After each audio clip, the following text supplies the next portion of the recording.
Hello and welcome along to Villa TV and to Matchday Live. It's the final game of 2024 here at Villa Park, with Villa looking to bounce back from a Boxing Day defeat away at Newcastle. But back at the Fortress, they welcome Brighton, two teams in a battle for the European places, and Villa hoping to end the year on a high. My name is Kate Tracey, and as you can see alongside me, two former villains, Ahmed Elmohamady and McInally. Welcome back, guys. Elmo, it feels like a while since we saw you. Welcome to the studio. Oh, thank you. It's good to be back with you two, and hopefully a good win tonight. He only realised we were inside tonight. That's why he's welcome back. To be fair, he's last twice. Remember the last time we got soaked by? We were standing at the side of the pitch and got soaked. But yeah. Listen, Elmo and I are hoping we're in the right place tonight at Villa Park for a Villa win. Yeah, hopefully so. That's what we want to see, isn't it? And we're going to get really into the details of it, the nitty-gritty in just a moment, Alan. But again, it's a quick turnaround. We knew December was going to be taxing on Villa, but a quick turnaround from Boxing Day, what was just a bit of a write-off of a game, really. But now back at Villa Park, surely that must give them confidence. Yeah, the gaffer was really angry with the red card. I think a lot of Aston Villa fans were. When I saw it immediately, I was thinking, oh, gee whiz, I don't know. And then having saw it again, and when he turns and he looks as though it's because his studs are down, of course. I think a yellow card would have been fine, but it certainly put us on the back burner, and then obviously it was a bad result for us. We have an opportunity. Your intro is perfect tonight by saying Thanks. These are, I meant in terms of, they're also European candidate, Brighton. They had a great start to the season. They've got a wonderful young manager in Fabian Hürzeler, who did a great job in Germany, and that's why he's been given the opportunity at 31, 32? 31, What he is, yeah, exactly. But they have hit a little bit of a rocky road. We're a different team at home. We proved that against Manchester City and the games prior to that as well. We need to make sure we start fast. I always talk about the start of the game of us starting fast. This will be a different game from Man City because we're expected to have more of the ball tonight. We have to make sure we use it properly and create more chances than they do. And Elmo, I say it's a welcome back to you as well, because I feel like you've missed out. Because since we've been in here, we've seen them thump Southampton, beat Southampton, but a really good performance against Man City for the last home game. Yeah, if you see the comparing between Man City and Newcastle game, we started so well against Man City. In the first 2 minutes, yes. Duran nicking the ball from their defender and then one-on-one with the goalkeeper. But against Newcastle, I didn't feel like we didn't start the game well, and the red card as well. After the goal they scored, Newcastle, we played well until the red card. I agree with Alan, it's not a red card at all. At the end of the day, it's a yellow card. It's a wrong decision from the ref. So we're losing Duran now for 3 games. It's time for Oli now to bounce back. He's been quiet for a few games, since he picked the injury in the Champions League. It's good to see him back, and he has a very good record against Brighton. If you see his record, goal and score record against Brighton is so good. So hopefully for him tonight, it's a turning point. We really need him tonight because we missed him in the last few games. I know Duran has been on fire, but we're missing Duran tonight. So it's a good night for Oli to come back, especially against Brighton. It's great for the gaffer. Seriously, because he's turning round. John Duran's not available for 3 days. He's turned round and he went, oh, that's good. We get to play Ollie Watkins now, who's an England international, who I'm telling you now, I still think there's more to come from him. And he's an important player for it. His touch is good, his hold-up play is really good, and he'll just be as important as he ever was at any other time. The only thing with Ollie, he's sitting in the dressing room right now, licking his lips. Yeah. He's like, yeah. Right, okay. I know the last 3 or 4 weeks have been up and down. John's been flying. He's been given the opportunity. He's sat back. No histrionics.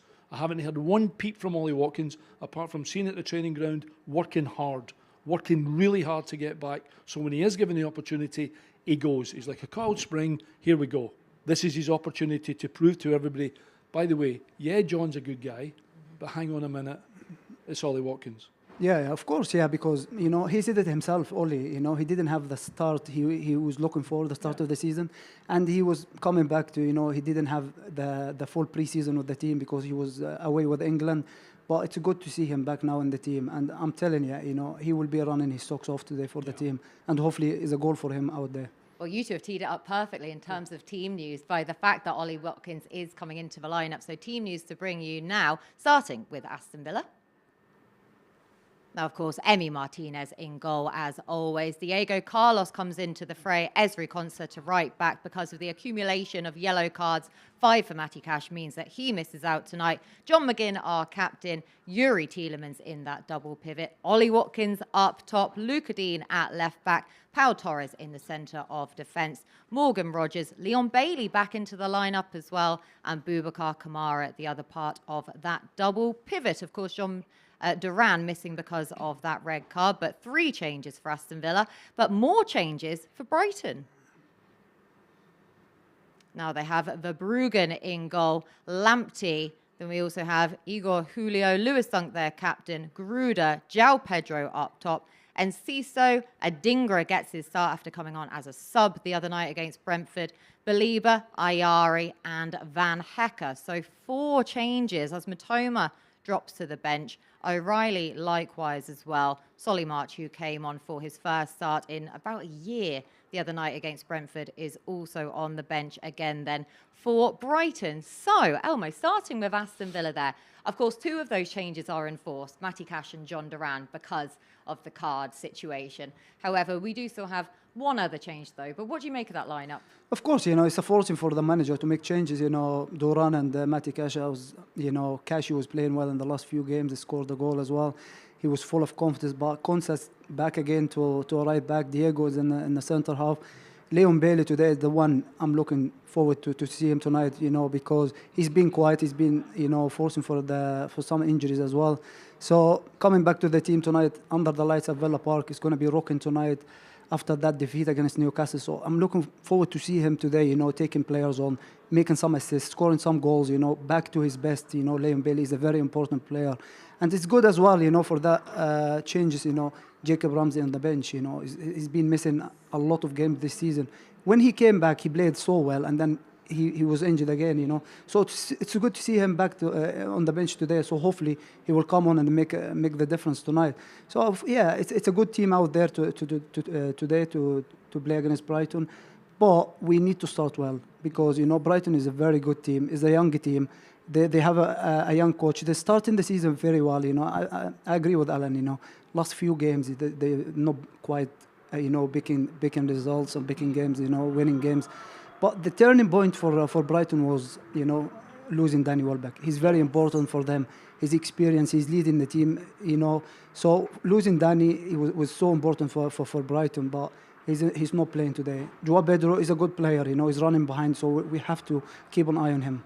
Yeah, and João Pedro was lucky himself there the other night in terms of when we talk about incidents on the pitch. I mean, he was fortunate himself there, but they are a good side, though, Alan, as yes, Elmo has just said there. And the fact that they are so on the front foot, they can score any number of goals. I was expecting a goal fest for Brighton Brentford the other night.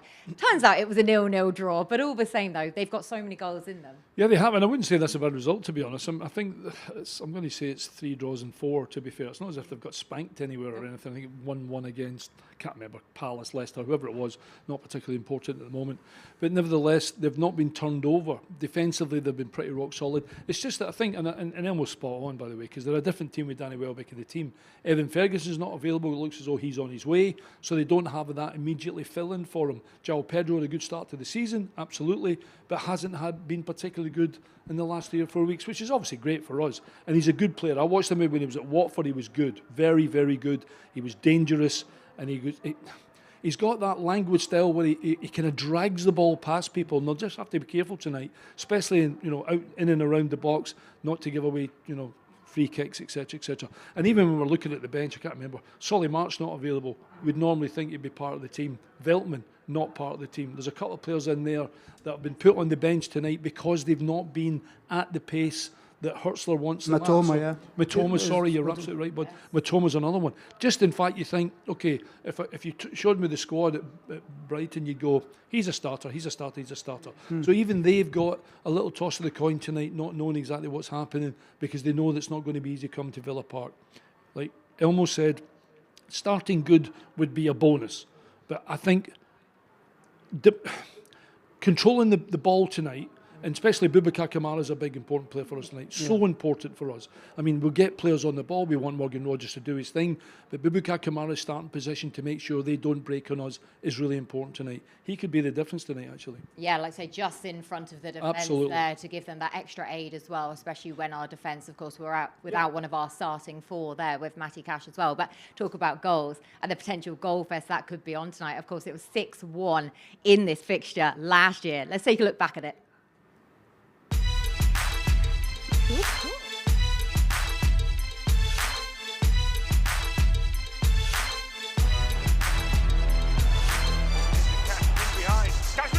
Watkins!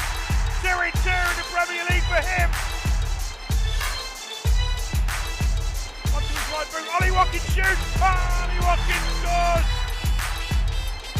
Steals Diaby again. Oh, it's a deflection and it's in. It's 3-0. It's still not clear. He's going to run to the far side. It's tipped home.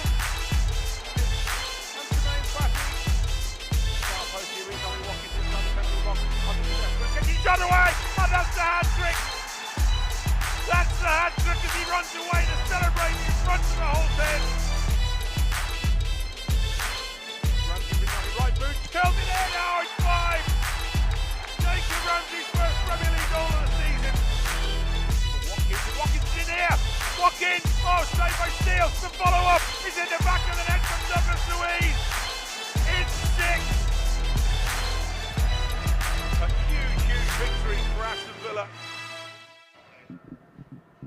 Yeah, another performance like that would definitely suffice, Alan, wouldn't it? It was quite something. And when I look back into the stats of that game, just to remind myself, it was bizarre because Brighton actually had the higher XG despite being beaten 6-1. Yeah, but XG, I told you before. I know, you hate XG. That's why I deliberately teed you up. Right, let's start. I hate VAR. I hate XG. Listen, XG is expected goals. If him and I are in the team, XG is 1 billion. If we're not in the team, XG is -10. It's just, anyway, regardless of that, it was a brilliant performance, and yeah, a little hat trick from Ollie would be nice. Yeah, of course, yeah. He had a great game, last season. It's one of the best performances under Unai Emery. Everyone was on fire. Jacob Ramsey, scoring a goal as well. Douglas was here. So yeah, it was a great performance. So hopefully, same again tonight. And you said, Elmo, in the intro there, that this is the side. Of course, it's not ideal with John Duran having the red card, but if there was any game you want Ollie Watkins to come back into the fray against, it's Brighton. He has such a good record against them. Of course, yeah. As a striker, and Alan knows that. When you score goals against some teams, you always want to play against them. It's only one of them today is Brighton. So hopefully for him today, he scores some goals. It's important for a striker, to score goals, as well as he can play. Scoring goals gives him more confidence for the team. So I'm looking forward for Ollie today to score some goals. There's an opportunity today as well to make sure. I mean, the lads will know. The gaffers probably mentioned that the lads will be talking about the last time you played against Brighton, you scored a hat-trick. Yeah. It'll be in the lads' minds during the game to get the ball to Ollie as often as he can and get it into an area where he's going to be in that kind of area would be brilliant. Yes. But get it into the box early and make them defend. Because all of a sudden, it's not John Duran they're playing against, it's Ollie Watkins, who I think touches a little better than John's, and I think that will give them more of a problem. I'm just think, the guys in the middle of the park need to get the ball forward in a good area for them. Yeah, the players, in and around Ollie, especially Morgan as well, he's been playing fantastic, Even we lost against Newcastle, he's one, the standout as well. He came off, after the 65 minutes to protect him, to be fresh for tonight. But Leon Bailey, Morgan Rogers, John McGinn, all the players, Lucas Deeney as well, he can go forward and cross some balls. It's so important for Ollie, and he needs some service tonight. So hopefully for the players in and around Ollie to give him some, to force him to, for some chances to score some goals tonight. I know we're not going to see that goal again, the goal against Fulham. Fulham, yeah. But that's the one I like the best that we do from that side of that corner, is that near post, and Ollie's starting point is in the middle. So important, yeah. And going across players, so he's actually going past defenders and they can't see him. I hope we do that tonight and put them under pressure, because from I speak to you about it a lot, Kate. Yeah. I'm talking about, look, set pieces and free kicks up for us are an unbelievable goal chance. And if you do your job right, it's not always the one that's going to win the header, but it's one that's going to stop someone else heading the ball out, and it falls to somebody, and we keep them under pressure, where they get free kicks, we get another corner, or we get a goal. Against a team like Brighton, who the likes of Lewis Dunk, I don't know, what is he, 10 feet 4? Yeah. He's a big. Thank you for that. Yeah, he's a big lad. So we can't just launch it in and the big man head it out. We need to be cute tonight. We need to be cute. Get it to Ollie's feet, get him turning, and get players running and beyond. And as we said about the hat-trick that he scored then in this fixture last year, and they're all different goals as well that he managed to score. And of course, really high on confidence at that point. He got his 19 goals then for the season, just missed out on the 20. But looking back at the hat-trick that he managed to get against Brighton, Elmo, as I say, all manner of different goals. Of course, yeah, you know what's Oli like in and around this box area. You know, his movement is so important, especially 1v1 as well. He can take players on, and he can step in, and then he can focus and get the ball in the target. So it's a nice haircut as well. So. Isn't it? I almost forgot about that. Yeah, so it's important for Oli today, like I said, the players in and around him, it's very important. Morgan Rogers to be on fire tonight, John McGinn. Leon Bailey is important as well because his crosses is so important for Oli. And Lucas Dean, set pieces, I agree with Alan, set pieces is so important in football today. We have a special coach there in set pieces. And 85% of the crosses always near post. I've been a fullback before. Always tell the striker, 85% of my crosses always in the near post. Take that step, front of the defender, and you will score goals. And hopefully today, Oli can score some goals, yeah. Now, Alan, we talk about forwards and the manner of being in and out of form. It feels like the microscope is even more on forwards than any other players in terms of confidence and form. So just how difficult is it to be able to bring back your A game like that? Not easy sometimes. You need... Just as we saw, was it his third goal? He took a little deflection and went in against Brighton. One of them tonight for Ollie, and he'd be like, oh yeah, I've hit the target. But I think it's important tonight. I was dying to go down to the tunnel and remind him, I want 2 shots in the first half, and I want 2 shots in the second half. Yeah. Even if you don't have another shot in the whole game, I want 2 in the first half, 2 on target. So look to try and take somebody on, make a shot. Even if you have to do it on your own, get a shot on target. Make them, the 2 defenders, whether it's full back or centre back, make them think, hang on a minute, he's going to shoot. Make them think, oh, he's got something else. Take them on. And remember, I suppose we're getting like a fresh Ollie Watkins, aren't we? We're getting an opportunistic Ollie Watkins from what it's been like in the last 3 or 4 weeks. And he's an England international. Of course. But sometimes, I think I went through, I think my dry spell was 12 minutes I hadn't scored, which is that all? but you know what I mean. So, and it does weigh on you a little bit when you're thinking, well, hang on a minute, I need to make sure, I'm going to be even more careful to try and, make the right contact. But I think if he just forgets all about that and does the things that Ollie's good at, he'll be absolutely fine. And we've got lots of good players around about him that's going to help him anyway. And hungry, definitely, Elmo, Ollie Watkins will be, but also the team as well, because of course we have to acknowledge the fact of that Boxing Day disappointment. For all that I said at the top, that it probably is a bit of a write-off of a game, but of course that will have hit them pretty hard. Of course, yeah, so many games, in this period, in the Christmas period, so you can bounce back. So it's good we have a game today at Villa Park, so you can bounce back from that. The performance against Man City is one of the best performances this season, Everyone was at it, everyone was compact, the team played as a team. It was, unfortunate we conceded the goal, in the last minute. It was like a lucky goal from Foden, but it would be good, if we had a clean sheet, Emi would be frustrated by that, but the team played very well. The good point is to start the game well, be compact, do the basics. We did the basics very well against Man City from the first minute, press them high. Do this tonight, you will win, and they will get the 3 points. The manager speaks about us being consistent. Yes. He's not just talking about away games. And I don't think I think he'll be dwelling a little, even a day or two after the Newcastle game, just to remind the players, it's a kick in the bottom. We have to be, things like that can happen, but he's talking about consistency, the manager, and he's talking about it out here. We were not under pressure, but who did we beat again? We beat Palace, we beat Southampton, we beat City, and then we beat City. Yeah. So we go away from home, we go to Newcastle, we get turned over, we now have 2 games in the bounce. We're at home tonight, home against Leicester. On the 4th against Leicester City. That's what the manager's talking about. And every time he speaks to the players, he's like, guys, this is Aston Villa Football Club, this is Villa Park, if we are consistent here, we can look after the away games and pick them off when we need to. But the next 2 games are a big, big 2 games for Aston Villa for the simple reason we go 5th or 6th, and then I'm getting ahead of myself a little bit, but I think we should, and certainly looking at these 2 games. Yeah, so many teams are in and around us. Yeah. It's like 3 points between the 5th and the 11th. So one game it gets you up, one game gets you down. So 2 games in a row at home is very important for us. You get 6 points and then you get up to the table as well. And I do think, if you and I are sitting in the team meeting, we are talking about this is one of our concurrences for Europe. Yes, You know, yes. we're thinking, well, come on, we've got an opportunity. Let's try and put them to the sword. Let's put this to bed. And they'll be thinking, oh, that's a massive blow for us, but we can't go to Villa and beat them. Yeah. So let's put them in the back foot. It is, yeah. It is a very busy month this month for us, you know. So many games. You play in the Premier League, in the FA Cup, in the Champions League as well. So it's very important to take the chance, you know, and to play at home at Villa Park and get some points here. Now, you speak about Unai Emery talking about consistency and also the nature of the league. So should we hear a little bit more from our boss, shall we? We've teed him up beautifully again. Now, Unai sat down a bit earlier than usual for his pre-game presser. Following the Boxing Day defeat up at Newcastle, he spoke to the media. Yeah, firstly, it's because we played away against Tottenham, against Chelsea, against Liverpool, Nottingham Forest, and okay, we lost, but of course the match was different. And today we lost against Newcastle. Between those matches, we won in Leipzig in Champions League, and of course we had to try to keep being consistent away. Well, today we were speaking about it and how we wanted more or less to get confidence again and get comfortable again playing away. But at the end we didn't get it. But of course, keep going. Villa Park is when we have to feel strong with our support as well and comfortable and keep being consistent there.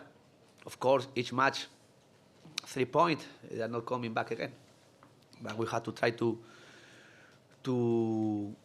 build the team, progressively getting better, and of course correct is as well how we can be competitive away.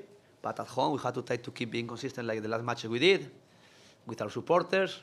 And the league, the table is very tight. We are out of team with a few points. Of course, it's been more interesting league, more difficult, of course, but you have to be positive, trying to learn and to correct everything we are more or less doing. Great to hear from Unai as ever. For all that he's got the Newcastle branding behind him in that one, but understandably so with the Boxing Day fixtures that Unai had to do his pre-game presser following that Boxing Day defeat. But Elmo, he talks about the league this year and how topsy-turvy it is. I mean, it's fantastic for a neutral, but Villa, despite a few results slipping away from them, they haven't lost ground on many of their main rivals. They've done the same. Yeah, of course, yeah. He's talking mainly about the away performance, you know. We lost 5 in Spain now, which is not like us, you know. And last year we were being fantastic away from home. So this needs to be turning over for us, you know, playing away from home, because you play against Newcastle, you play against Nottingham Forest, the teams in and around you.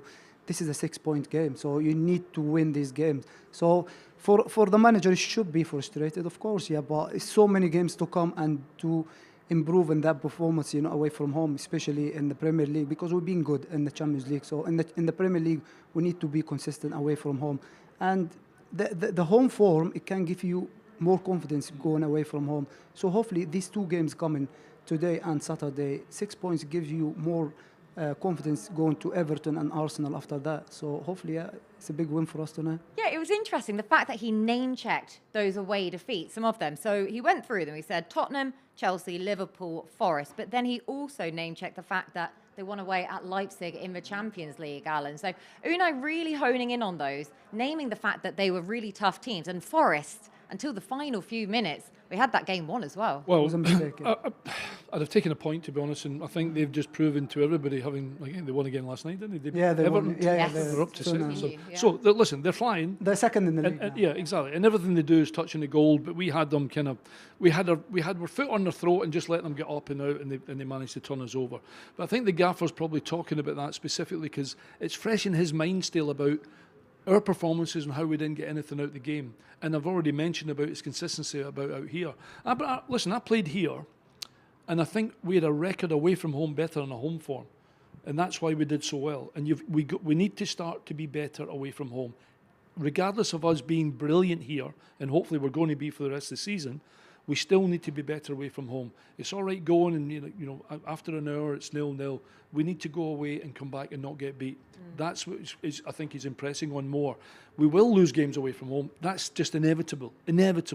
But it's how we lose and how we can get from losing positions maybe, do exactly what teams are trying to do to us, is nick something away from home. That will put us 3th, 4th or 5th for sure.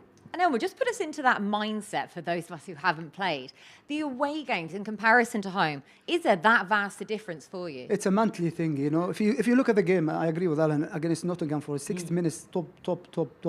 But after that, they make some changes, and then we made some mistakes. So we have to learn from that, you know. And the game against Newcastle, we didn't start the game well. So these things, you know, you can improve, and the manager sitting with the team and doing debrief, you know, these things you need to improve. You need to get it correct, you know. You have to start the game well. You have to finish the game well. This between, you know, you play well, okay, but you have to start the game and finish the game well. Those things, you know, you can. It's the basics in game. You have to improve in it, especially away from home. At home is no problem because the fans is just here, you know, to support you. But away from home, you have to be focused. You have to be concentrated. The 90 minutes, 100 minutes, you have to be at it. And I think that's why you mentioned the Leipzig game, almost because they can do it. Yeah, they can do it. Yeah. And it's not necessarily that you need to score the first goal. It's just that there's a period of 90-odd minutes that we need to be and have to be better and create more chances than our opposition. We will be under pressure. Away from home, there'll be spells in the game tonight that Brighton are better than us. That's the spells that you have to, okay, let's tuck it in, let's hold, let's Boubacar Kamara do his job, and let's restrict them to shots from outside the goal because they're not going to beat the number one in the world. So away from home in Europe or in England in the Premier League, there's games where you're under pressure. That's when you have to really, get together. That's when people need to be speaking together to each other, pull each other in and just say, look, let's try and play one over the fullback. Let's get them turning a little bit, even if it means from the defenders just clearing the distance and then us putting them under pressure, but then getting them up away from us and then resetting again. That maybe is what the manager's not happy about because it seems... I'm trying to remember the goals late on against Forest. Forest, it was between Kashi and Konsa, you know. Yeah, that's right. So it was, exactly. So little individual mistakes, etc. And incidentally, as a football player, the only thing you work on Monday to Friday is limiting those mistakes and getting better. The lads are doing that. And listen, we're in a good place. Brighton are coming here as underdogs, so we need to make sure that's exactly what it is at the end of the game. Yeah, it's 9th versus 10th, everything to play for in this game, and plenty more build-up to today's game in just a few.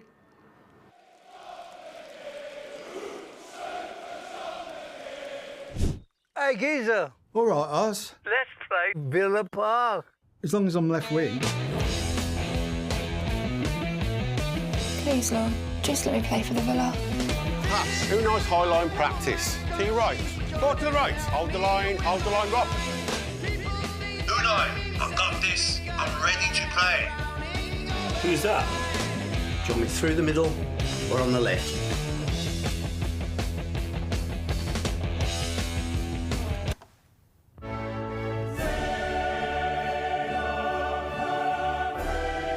Sharon! Have you seen my Preds? Number 11, the Prince of Darkness. Who's that? The biggest frontman to ever come out of Birmingham.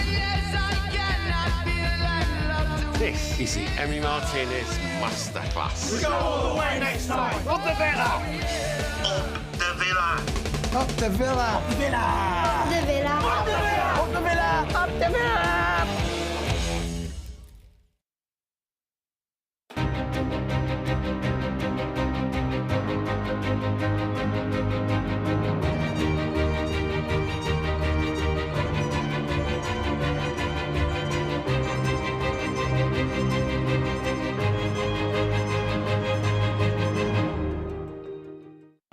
Aston Villa, after 13 years away, return to European football. Come on, we've got a game to play.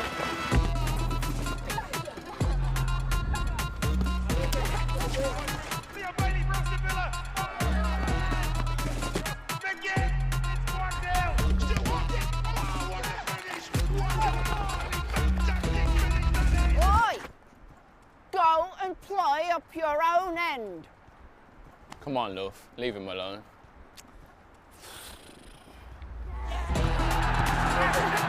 A brand new record. 15 home wins in the league on the bounce. It's incredible.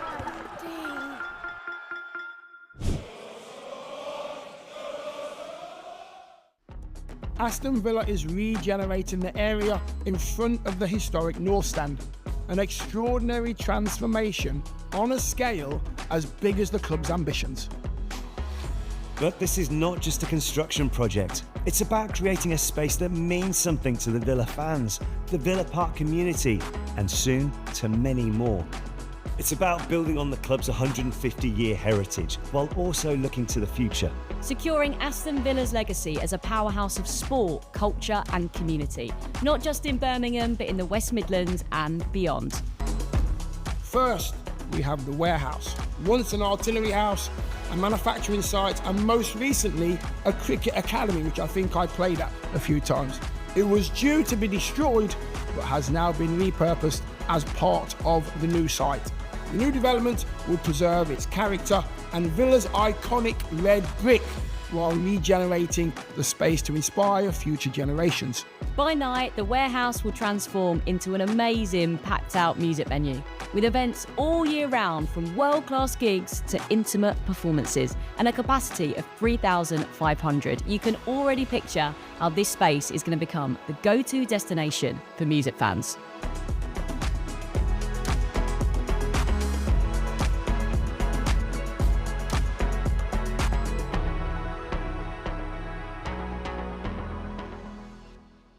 Love it. Yes, it continues to be exciting times here at Aston Villa. Hopefully we will have further exciting times out on the pitch though. And Alan, we're going to focus in on your favourite, the well-documented your favourite now, Morgan Rogers, who of course got taken off. I'm not talking about him again. I know, again, we're not sick of it. I didn't get a chance to grab him today. I normally You asked to talk about him. Yeah. Oh, did I? For notes. All right, okay. I'll There is. So you didn't get a chance to grab him today. If you had, what would you have said? No, just not to do anything differently, but pick his opportunity when he can drive forward, and he gets the opportunity when John plays him in, is to drive and make them make fouls on him and keep close ball, move the ball quick between his feet, do things quicker and make himself available. And obviously his role with Ollie Watkins today as a partnership up top is going to be important, and make sure there's not too much of a distance between himself and Ollie. I mean, listen, I've said this before. This time last year, maybe a little bit more than that, he was playing at Middlesbrough, for God's sakes. Yeah. I mean, he's only played 40 games for Aston Villa, and we're already putting a bit of pressure on him because we know what's in there. We know the talent that's in there. I mean, I don't know, what is he, 6'3"? He's got it all, the boy. He really has. Not that high. No, exactly. Not quite Lewis Dunk. Not quite. No, exactly. But nevertheless, he's got such potential that I want him to be. Yeah. I want him to be so good all the time because he, when he gets to my age and he looks back, he can give it. It was brilliant. It was just unbelievable. The time was unbelievable. And he's just got so much. And he's playing around with good players. I mean, John's always on at him, always shouting at him, always reminding him about things. But he's a big player for us tonight. Of course, as everybody else, actually. He's wearing the magic number as well. What, number 9? Oh, here we go. We get the war of the numbers again. But Elmo, a huge game in terms of the table as well, where we teed it up beforehand. For all its 9th versus 10th, how condensed the table is. There's only 2 points separating these two. So, God forbid, if Brighton get a result here and win, they leapfrog Villa. It's so tight there in the table, so many teams in and around us. So it's a 6-point game again. It's exactly the same like Newcastle. So it's very important to get us the 3 points today. I was talking about Morgan. Seeing him against Man City is one of the best performances I've seen him. He was absolutely outstanding, taking players on, dribbling, and as well, scoring a fantastic goal. So hopefully, same again today. Hopefully, it's very helpful for Ole today. It's important Morgan today is having a good game. Because by the way, look at that there, Elmo. Seriously, what's the first thing that jumps out at you? Seriously, which I don't like, apart from the fact we're in 9th. See the goal difference, -3. Yeah. We, so Brighton +1, Fulham +3, Newcastle +9, it's Bournemouth +6. All plus. Everyone in and around you as well. Okay, not that we're considering too many. Okay, the 3-0 at the weekend obviously wasn't particularly great, but we need to make sure our goal difference is plus something. Yeah, but you see, if you win today, it takes you to the 60, absolutely. Same points as Man City, just goal difference. That's why it's so important today and Saturday to get the 6 points and get up to the table, and hopefully the team in and around you, losing some points, because you going away from home with our performance, away from home, it's important to get some points at home. It's not a massive criticism of the team, to be fair, having the -3. It's just that when you get to Christmas, I'd expected us to have had an advantage of scoring goals and not conceding them. Yeah. So immediately when I look at the thing, and I always look, just because I was a striker, in terms of us having to make sure we either create goals for someone else or we're contributing to that fact, that we don't concede too many goals. And I don't like looking at that when I see Villa having a -3, especially when actually we've done all right. Yeah. And it's those scored a lot of goals. Yeah, it was, and the manager was just reminding everybody, Chelsea and Liverpool and Nottingham Forest and whomever else it was that turned us over. That's the ones that have put us into minus rather than sneaking something in those away games. Listen, it's just a little thing that bugs me, but the boys have got an opportunity to reduce that measure. It's the final game of 2024, so we're going to finish this on a high. Elmo, what have been your highlights from Aston Villa in this year?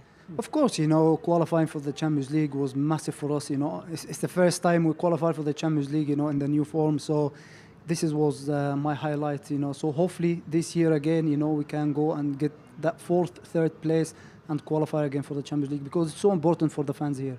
Alan? Undoubtedly the game against Bayern Munich. Yeah. I have been very lucky and thankful and brilliant I played for this football club.